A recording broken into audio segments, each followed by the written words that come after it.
He came to start a war. And the Demiurge responded by doing what the Demiurge always does when something threatens the harvest. He built a system around it. He took the most dangerous teaching in the history of the material world, the teaching that the divine is already within you and that no institution is necessary to access it, and he constructed an institution out of it. He took the revealer and turned him into a savior. He took the map out of the prison and turned it into a reason to stay inside. He took the war and called it peace. And for 16 centuries, almost every soul in the Western world was handed the Demiurge's version of Jesus and told it was the original. In 1945, in a sealed clay jar in the Egyptian desert, the original came back. And what it describes in the Gospel of Thomas, in the Gospel of Philip, in the Apocryphon of John, in the texts that were hunted and burned and nearly erased from history because they were too accurate about what the war actually was, is a Jesus that no institutional religion has ever been fully comfortable with. A Jesus who did not come to make you dependent, who did not come to be worshipped from a distance, who came with a precision and a clarity and a specific understanding of the Demiurge's construction that the Gnostics preserved at the cost of their lives, to show you exactly how to fight the war that has been running in the background of human consciousness since the moment Sophia's light entered the clay. Jesus did not come to end the war with the Demiurge.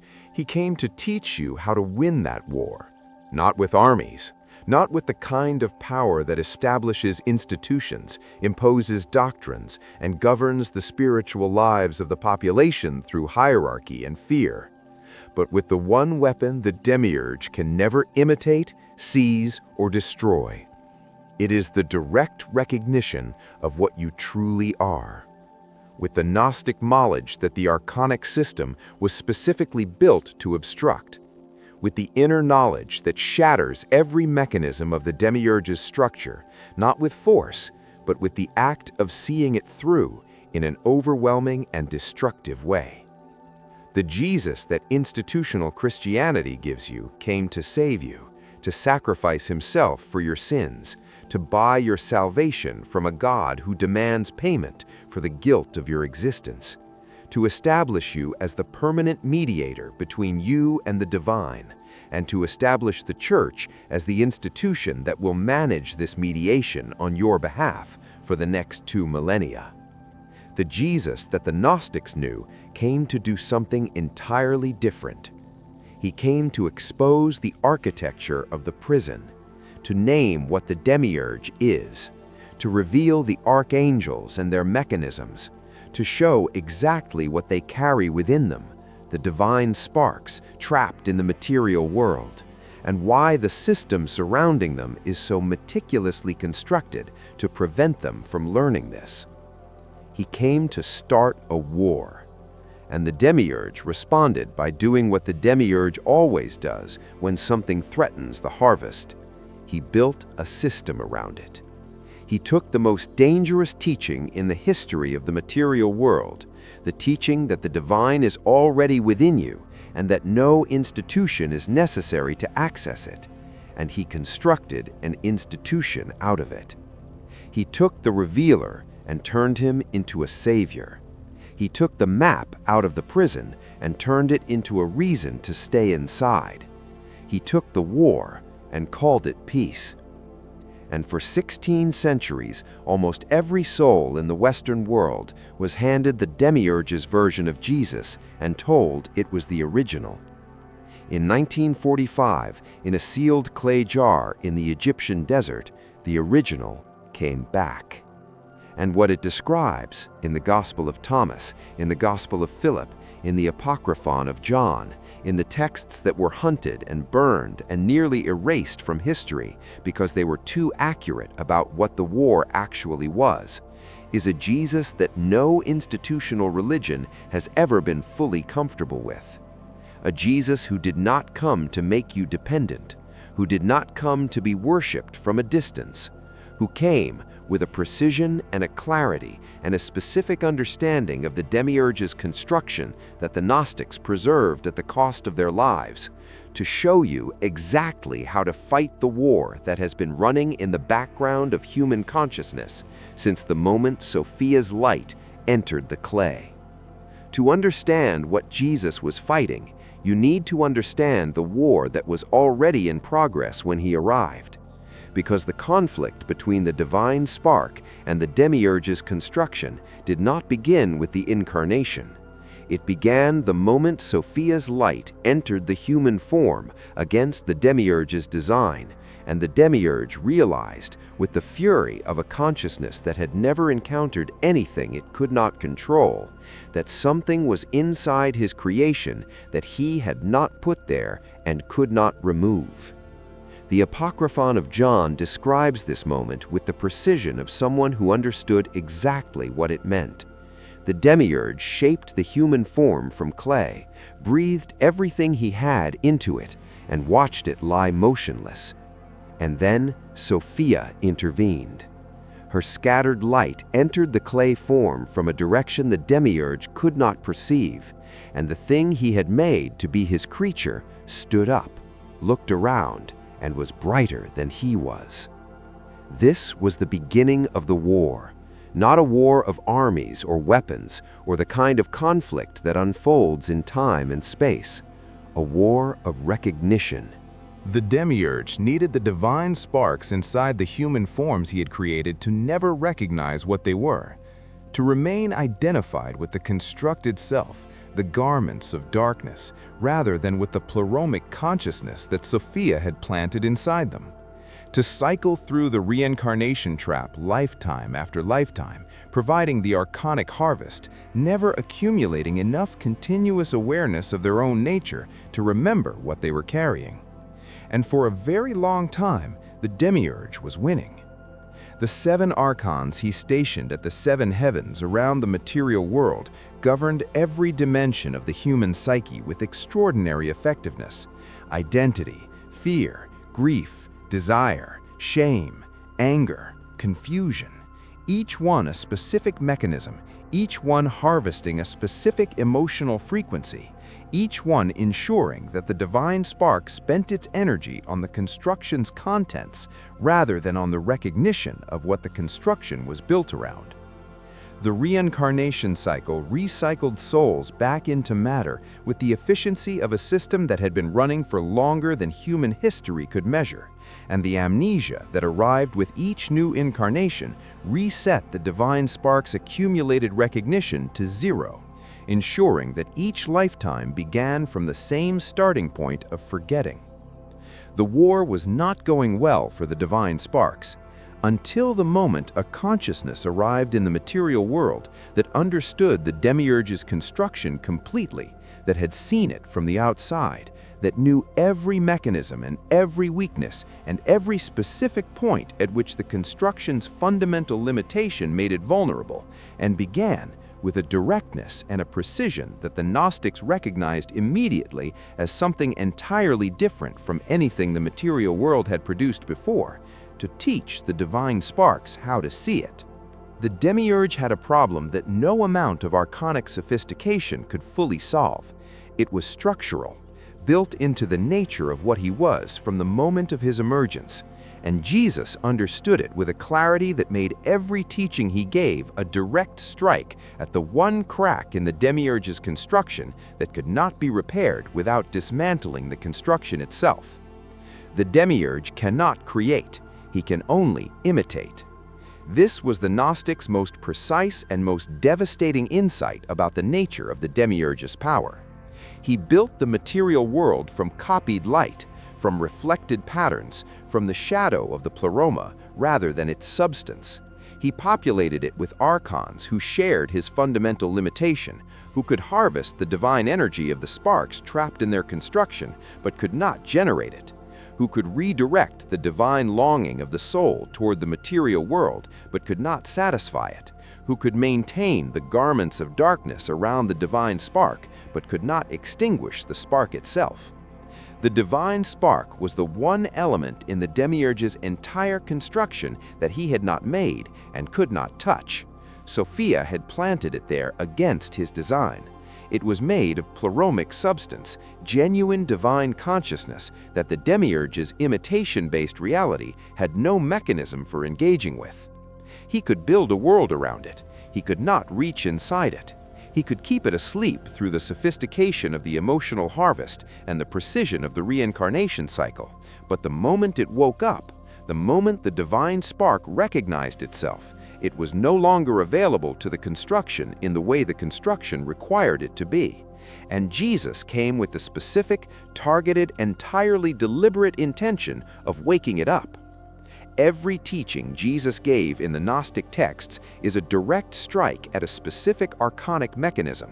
Every saying in the Gospel of Thomas is a key designed to fit a specific lock in the Demiurge's construction. Every mystery in the Gospel of Philip is a map of the specific internal territory where the divine spark is most effectively concealed from itself. The Apocryphon of John's cosmology is not mythology, it is intelligence, a precise account of the enemy's architecture delivered by a consciousness that had seen it from outside and understood every feature of its design. The Demiurge's problem was not that Jesus was more powerful than him. In the context of the material world, the Demiurge's power was and remains enormous. His problem was that Jesus was fighting a different war with different weapons on different terrain. The Demiurge's construction operated through ignorance, through the divine spark's unawareness of what it was and what surrounded it, and Jesus was delivering awareness, directly, to the divine sparks the construction depended on keeping asleep, with a precision that the Archonic harvest had never encountered and had no mechanism for neutralizing. Because you cannot harvest awareness, you can only harvest the absence of it. The Gospel of Thomas contains 114 sayings of Jesus.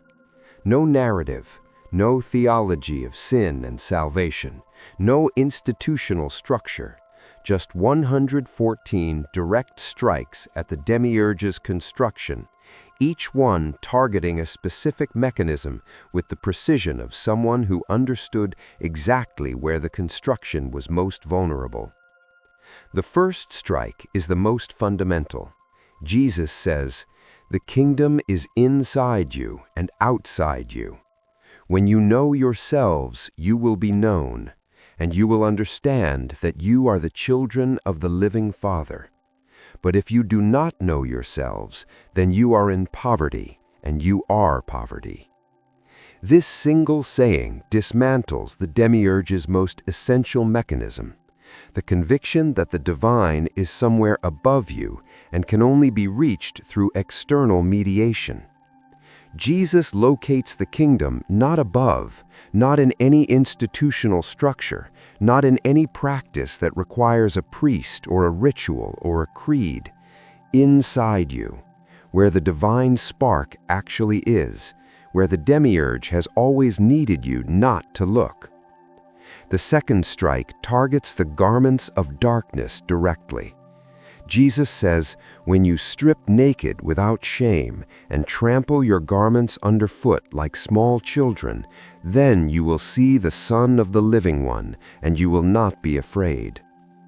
The garments of darkness, the accumulated identity the material world has built over the divine spark, are not permanent. They are not the self. They can be removed.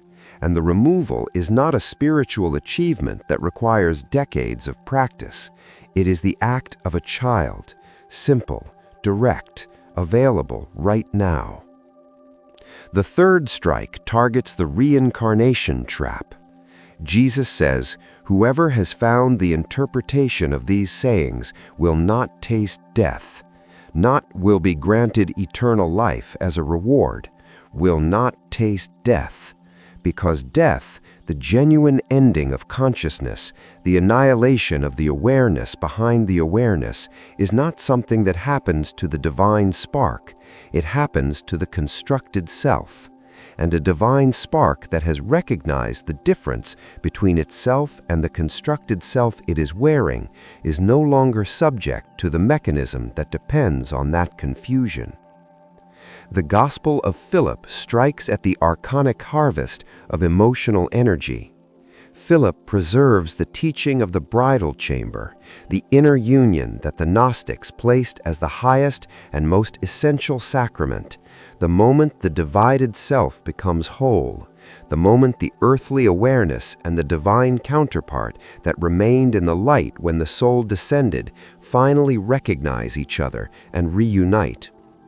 The bridal chamber is the specific internal event that removes the soul from the archonic harvest, not because it makes the soul more powerful than the archons, because it removes the division that the archons were harvesting. A unified soul, a soul that has undergone the bridal chamber, has nothing for the archonic mechanisms to grip. The hooks require the fracture, and the bridal chamber heals the fracture. The Apocryphon of John strikes at the Demiurge's authority directly. Jesus appears to John in the wilderness and delivers what is essentially a complete intelligence briefing on the Demiurge's construction, the nature of the monad, the structure of the pleroma, the eons and their relationships, Sophia's fall and the emergence of the Demiurge, the archons and their mechanisms, the divine spark and the specific way Sophia planted it in the human form against the Demiurge's design. Everything a soul needs to understand exactly what it is, where it came from, what surrounds it, and what it is carrying. This is not mythology.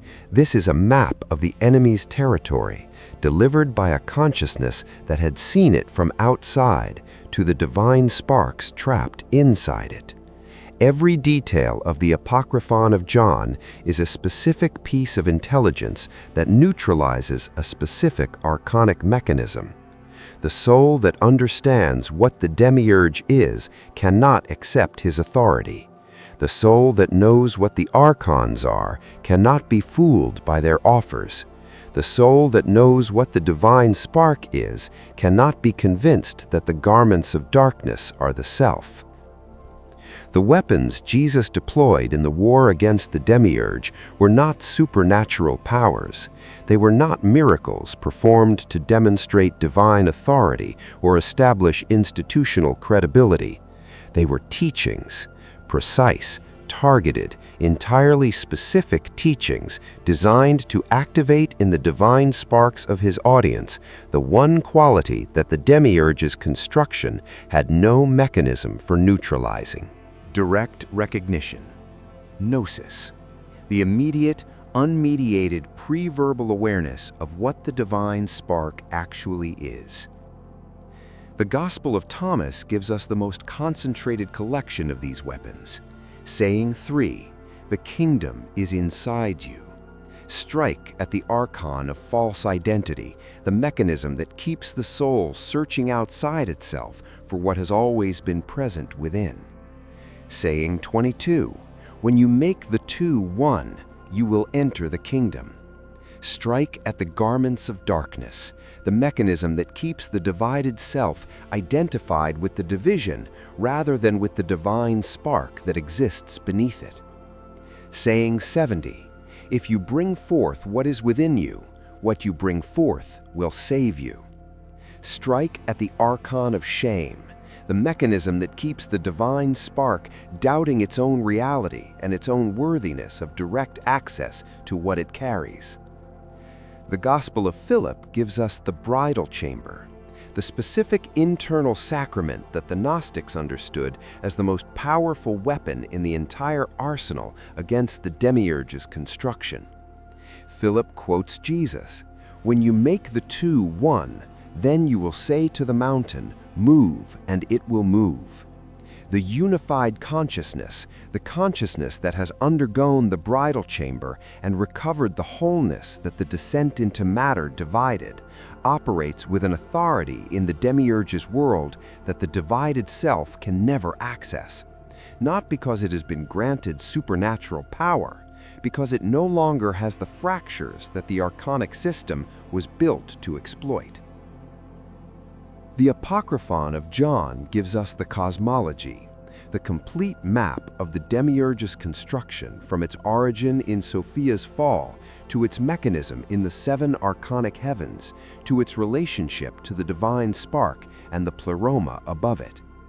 A consciousness that understands this map cannot be captured by the reincarnation trap, cannot be fooled by the tunnel of light, cannot be held at the 7 Archonic thresholds after death, because it knows exactly what it is looking at each threshold, and exactly why the offer being made is designed for a soul that has not carried Gnosis through the encounter. These were the weapons: Gnosis, the bridal chamber, the complete cosmological map, each one targeting a specific vulnerability in the Demiurge's construction, each one delivering awareness to the divine sparks that the construction depended on keeping asleep, each one making the Demiurge's most sophisticated mechanisms structurally irrelevant to the consciousness that carried them. And the Demiurge, who cannot create and can only imitate, responded to these weapons the way he responds to everything that threatens his construction. He copied them, inverted them, built an institution out of them, and handed the institution to the world as the authentic version of what Jesus had come to teach. The Council of Nicaea in 325 AD was not primarily a theological event, it was a military victory. The Demiurge's most sophisticated strategic operation in the history of the material world. The moment at which the most dangerous teaching ever delivered to the divine sparks trapped in the Demiurge's construction was captured, inverted, institutionalized, and deployed as the primary mechanism for keeping those sparks asleep. The Gnostics understood what was happening with a clarity that the institutional church found threatening. They had the original texts. They had the teachings Jesus actually gave to his inner circle, the cosmological map, the bridal chamber, the specific instructions for navigating the Archonic thresholds after death. And they understood that the Jesus being constructed by the emerging institutional Christianity was not the Jesus of those teachings. It was a sophisticated demiurgic imitation, a Jesus whose most important function was the precise opposite of the originals, not to wake the divine sparks up, but to keep them asleep in a different and more sophisticated way. The original Jesus said, "The kingdom is inside you. Know yourselves, and you will be known." The institutional Jesus said, "Believe in me as the unique mediator between you and God. Submit to the institution that manages my authority. Accept the permanent spiritual dependency that makes you a creature requiring external salvation rather than a divine spark requiring only the recognition of what it already is." The original Jesus dismantled every form of external religious authority by locating the divine within. The institutional Jesus reconstructed every form of external religious authority by positioning himself as the permanent exception, the uniquely divine being whose sacrifice was necessary precisely because human beings were so fundamentally unlike him that they could not access the divine within themselves without his mediation. The Gnostic texts were declared heretical not because they were wrong, but because they were accurate in a way that the institutional structure being built could not survive. The Gospel of Thomas was burned because "the kingdom is inside you" makes priests structurally irrelevant. The Gospel of Philip was suppressed because the bridal chamber gives every soul direct access to the divine union that the institutional church was claiming to provide through its sacraments. The Apocryphon of John was buried because a soul that understands the Demiurge's construction cannot be managed by an institution that the Demiurge built. The Demiurge won the history. For 16 centuries, the Jesus that reached the Western world was the institutional version, the one that served the harvest, the one that kept the divine sparks cycling through the reincarnation trap in the sincere and entirely genuine belief that they were following the teaching of the being who had come specifically to show them how to escape it. But the war did not end in 325 AD. The Gnostics knew it would not end there. They sealed the original teachings in clay and buried them in the desert because they understood that the Demiurge's victory was temporary, that the truth could not be permanently suppressed, that the divine sparks trapped in the material world would keep reaching for what they were carrying until something reached back. In 1945, something reached back. The war is not over. It has never been over. It is running right now in the background of every human life, in every moment when a divine spark reaches toward a recognition that the Demiurge's construction is specifically calibrated to prevent. The weapons Jesus brought to this war are still available, not in the institutional version of his teaching that was built by the Demiurge's most sophisticated strategic operation, in the texts that were sealed in clay and buried in the Egyptian desert because someone understood they were too important to lose. The Gospel of Thomas, with its 114 direct strikes at the Archonic construction. The Gospel of Philip, with the bridal chamber and the inner union that removes the soul from the harvest. The Apocryphon of John, with the complete cosmological map of the enemy's territory. These are not historical documents, they are weapons in an active war, delivered by a consciousness that understood the Demiurge's construction from the outside, that knew every mechanism and every weakness, that came into the material world with the specific purpose of handing the divine sparks trapped inside it the one thing the construction could not neutralize, the direct recognition of what they are. You are one of those divine sparks. The Demiurge built the world around what you were carrying. The Archons have been harvesting what you are feeling for longer than you have had words for any of it. The institutional version of Jesus that was handed to you was built specifically to ensure that you never found the original. But here you are, reading these words, feeling something stir in a place that does not quite have a name. That is not coincidence. That is the war. And the question Jesus actually came to ask, the question that every Gnostic text circles and approaches and finally lands on, is not who do you believe in, it is not what doctrine do you subscribe to, or what institution do you belong to, or what external authority do you accept as the mediator between you and the divine. The question is, who is aware right now? Not what are you thinking, not what do you believe, not what has the material world told you that you are. Who is the awareness that is present before any of those things arises?